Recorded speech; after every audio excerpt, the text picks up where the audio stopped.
হরিদাস বর্য শ্রী যুধিষ্ঠির মহারাজ তিনি ভগবানকে জিজ্ঞাসা করলেন, আপনি কৃপা করে এই হরিবাসর শ্রী শ্রী একাদশী ব্রতের আর আবির্ভাব বর্ণনা করুন। হরিদাস বর্য ধর্মরাজ মহারাজ যুধিষ্ঠির জিজ্ঞাসিত হলেন, কার কাছে? শ্রী ভগবানের নিকটে। হে দেব, এই অতি পবিত্র পূর্ণ একাদশী তিথির যে আবির্ভাব মহিমা কথা আপনি কৃপা করে আমাকে বলুন। বলছেন, সত্যযুগে মূর নামক একজন দৈত্য বা অসুর ছিলেন মহা পরাক্রমশালী। পৃথিবী সৃষ্টির সাথে সাথে এই দেব এবং অসুর,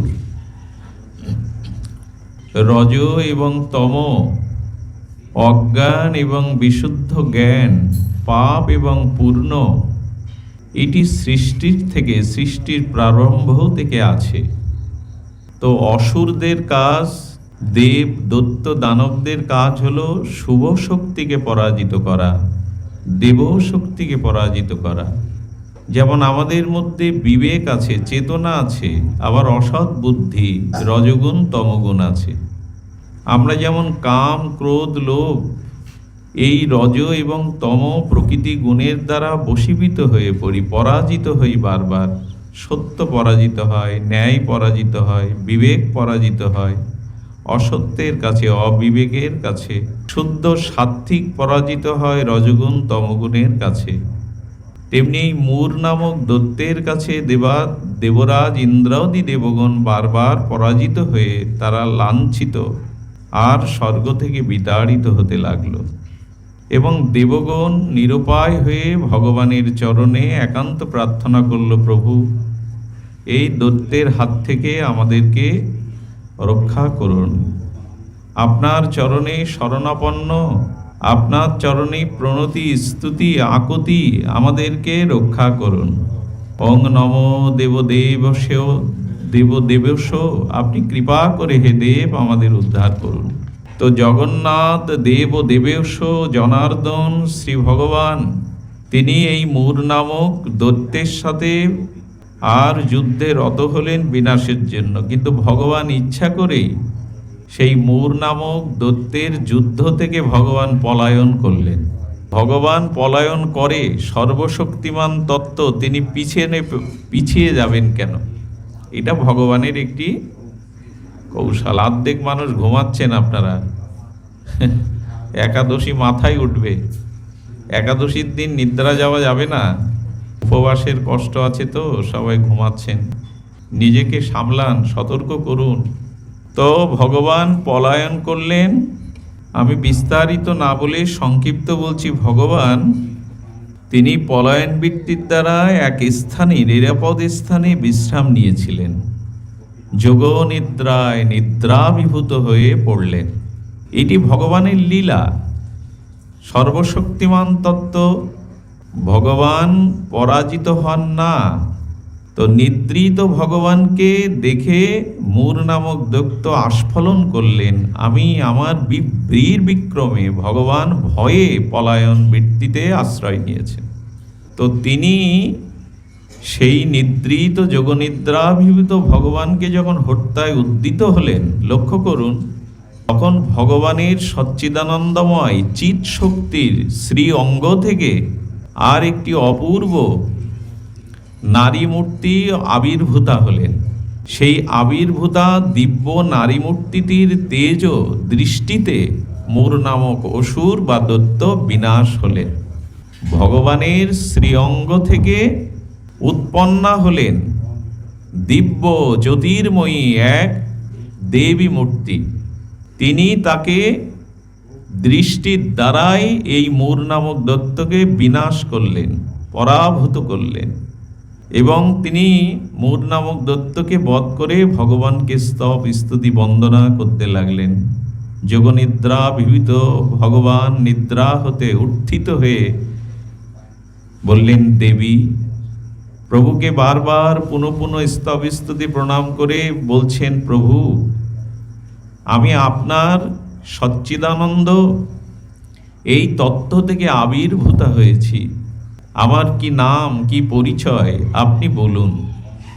ভগবান তখন প্রসন্ন হয়ে স্মিত হাস্যে বলছেন, আজ থেকে তোমার নাম হলো একাদশী। এই হলো একাদশীর আবির্ভাব কথা। তাহলে একাদশী কে? না, ভগবানের চিন্ময় জ্যোতির্ময় দিব্য অংশই হলো, অর্থাৎ ভগবানের অভিন্ন অংশ শক্তি হলো একাদশী। এবং তিনি বারবার প্রণত হয়ে বলছেন, প্রভু আমার নাম করলেন, একাদশী নামকরণ করলেন। তো সেখানে বলছেন, তোমার কার্য ত্রিভুবনে আনন্দিত হবে। তুমি যে মূর নামক দৈত্যকে বিনাশ করে দেবতা আর মানবকে তুমি শান্তি দিয়েছ, স্থিতিশীলতা দিয়েছ, তাই তোমার দ্বারা জগৎ আনন্দিত। তুমি মনোমত বর প্রার্থনা করো। হে একাদশী, তুমি আমার কাছে বর প্রার্থনা করো। একাদশী কি বললেন? ভগবানের কাছে কি বর চাইলেন? হে দেবেশ, আপনার কৃপায় আমি যেন সর্বতীর্থ মধ্যে প্রধান হতে পারি। তার মানে এই সংকেত এখানে এসেছে, আপনি পৃথিবীতে যত তীর্থাদি আছে সেই তীর্থ একজন ব্যক্তির পক্ষে পরিভ্রমণ বা তীর্থযাত্রা সম্পন্ন করা কি সম্ভব? আমাদের মধ্যে এখনো অনেকেই আছি, আমরা গয়া, কাশী, পুষ্কর, বৃন্দাবন, মথুরা, দ্বারকা এইসব পুরীতে অনেকেই আমরা যাইনি। তো বলছেন যে আপনি ত্রিসত্য করে বলুন, আপনার কৃপায় আমি যেন সর্বতীর্থ মধ্যে প্রধান হতে পারি। অর্থাৎ একাদশী ব্রত যিনি নিষ্ঠার সহিত শাস্ত্র বিধিপূর্বক একাদশী ব্রত পালন করেন, তিনি সর্বতীর্থ পরিভ্রমণের ভগবৎ কৃপা লাভ করেন। তার মানে আপনি একাদশী করছেন মানে সমস্ত বিশ্বব্রহ্মাণ্ডে যত তীর্থ আছে সেই তীর্থের থেকেও আপনি অধিকতর শ্রেষ্ঠ তীর্থ একাদশী তীর্থে আজ আপনি বাস করছেন। একাদশী তীর্থ বা আপনি অবস্থান করে সমস্ত তীর্থের পরিক্রমার ফল পাচ্ছেন। কথাটা ভগবান বলছেন। এখন আপনি এরকম গুরুত্ব দিয়েছেন, আমি গুরুত্ব দিয়েছি যে একাদশী নিষ্ঠার সহিত পালন করলে সমগ্র তীর্থের মধ্যে শ্রেষ্ঠ তীর্থ পরিভ্রমণের ফল প্রাপ্ত হয়। সর্ববিঘ্ন নিবারণকারী সর্বসিদ্ধিকারিণী যেন আমি আপনার কৃপায় হতে পারি। দেখুন কি মহিমা!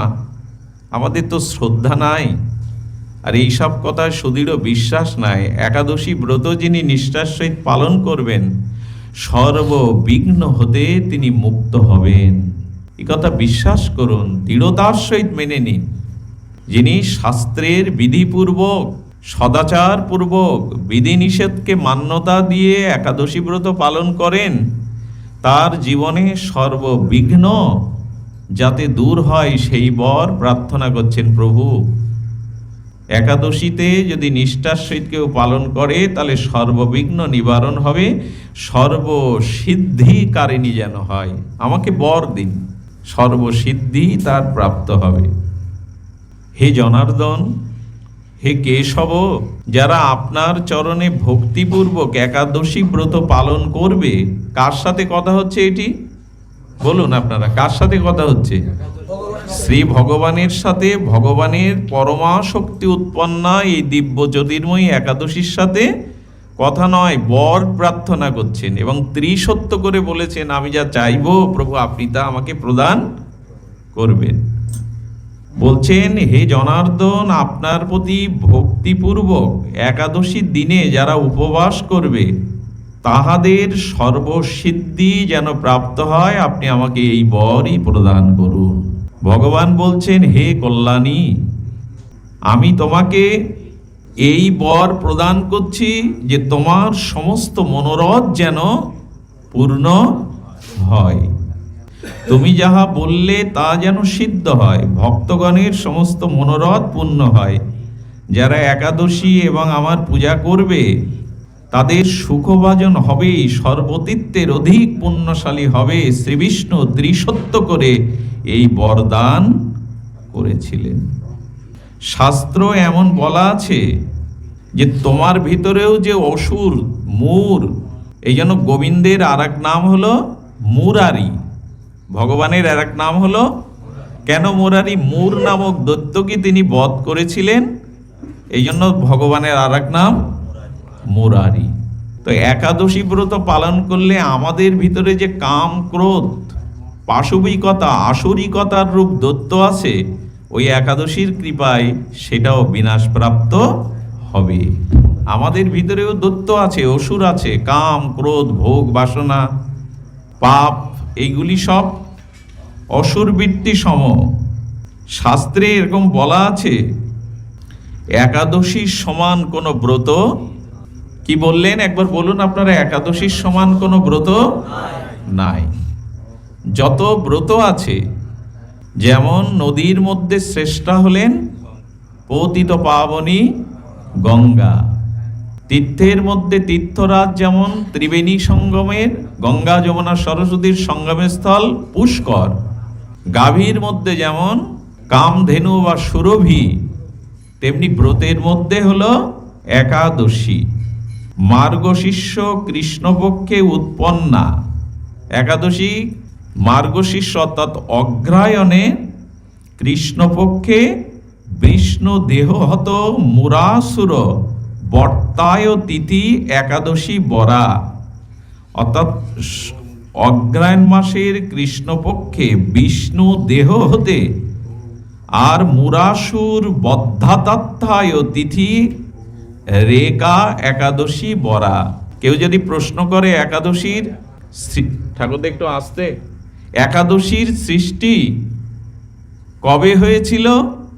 না, সেই সত্যযুগে মার্গশীর্ষ অর্থাৎ আগের বৎসরের প্রথম মাস ছিল কোনটি? বৈশাখ।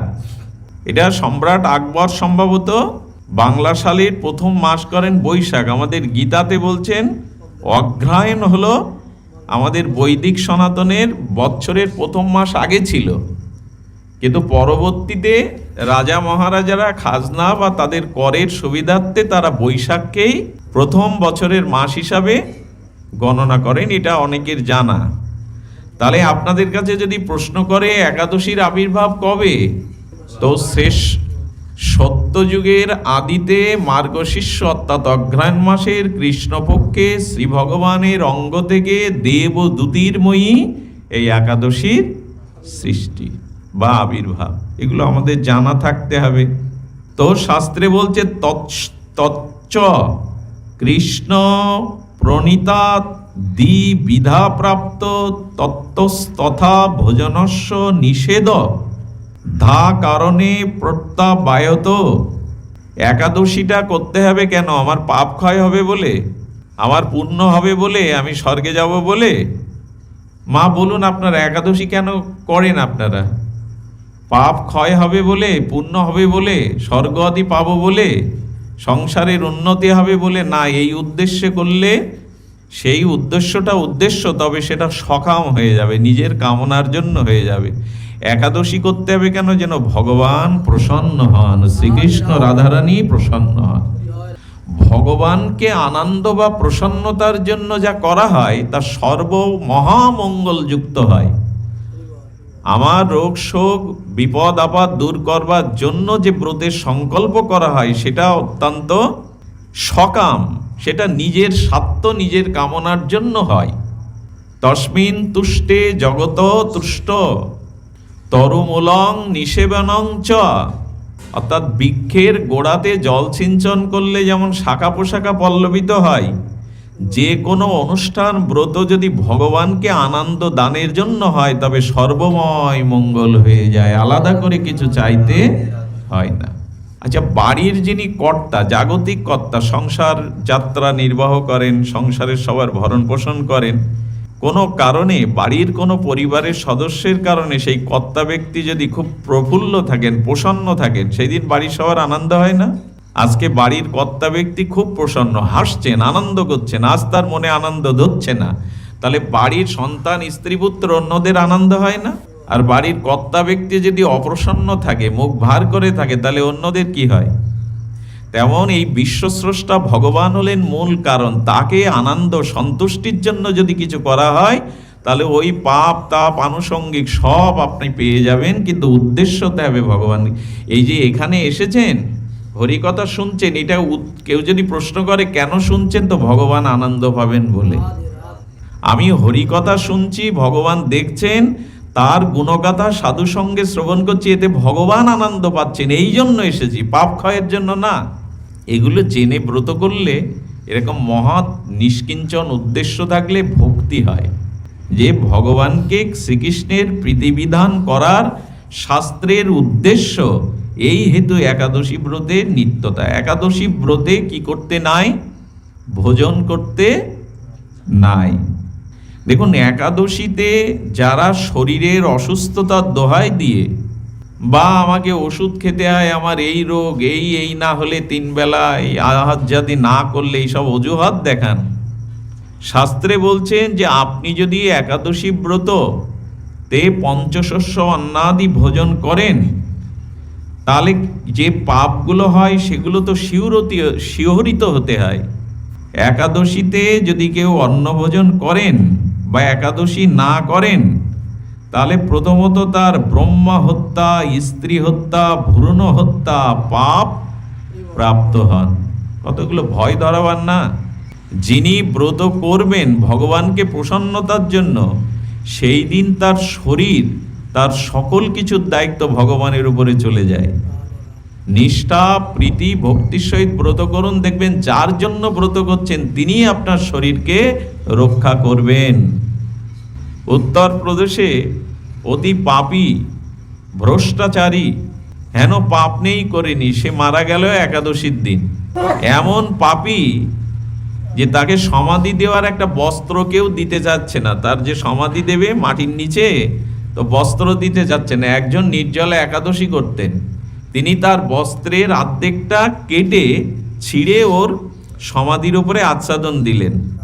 পরবর্তীতে সেই আত্মাটি যখন উদ্ধার হওয়ার নয়, ভ্রষ্টাচারী পাপী আত্মা, এই পাপী জীবাত্মা, কিন্তু তিনি হর্ষান্বিত হয়ে আর বাণী বলতে বলতে গেলেন, এই নির্জলা একাদশী ব্রতধারীর এত পবিত্র, ভগবান এত প্রসন্ন হয়েছে যে তার অঙ্গের প্রসাদী বস্ত্রখণ্ড আমার অঙ্গে দেওয়াতে আমি এখন মুক্ত হয়ে, পাপ মুক্ত হয়ে উদ্ধার হয়েছে।